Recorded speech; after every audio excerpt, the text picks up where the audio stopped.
নিজেই ছোৱালী আছিলোঁ নে ঘৰত আৰু আন কোনো এজনী সৰু ছোৱালী নাই তাৰ কাৰণেই নাজানো বাৰু, বাট ছোৱালীৰ যিকোনো বস্তুৰ প্ৰতি এতিয়াও খুব বেছি দুৰ্বলতা।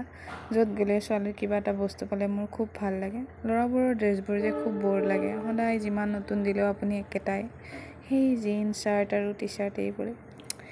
যিয়েই নহওক বাৰু, ঘৰৰ কেইপদমান বস্তু ল'ব লগা আছিলে, চ' বিশাল আহিছিলোঁ আৰু এয়া ল'ৰাই নিজৰ খেলনা বস্তুৰ ওপৰত গুৰুত্ব বাপৰে জিমো কৰিছে। কি ক'ম আৰু এয়া চাওক, দুৰ্গা পূজা বুলি মোক মানুহজনে এইটো ল'ব দিছিলে। উফ বাপৰে, ওপৰৰ কাপোৰখন দেখি যে কিবাই লাগি গ'ল। হ'লেও দিয়কচোন, দিছিলে যে।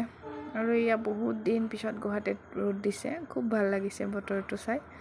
আৰু দুপৰীয়া বহুত দেৰি হৈ গ'ল আমাৰ, চ' আমি বাহিৰতেই খালোঁ। আৰু এয়া ঘৰত আহি চাওক, খেলনা বস্তু লৈ কিনে ৰেডি। আৰু সদায় যিহেতু মই স্কিন কেয়াৰ দিওঁ, আজি স্কিন কেয়াৰত আপোনালোকে ডেইলি মুলতানী মিট্টিৰ গোলাপ জলৰ মিক্স কৰি কিনে লগাব, খুব ভাল ৰিজাল্ট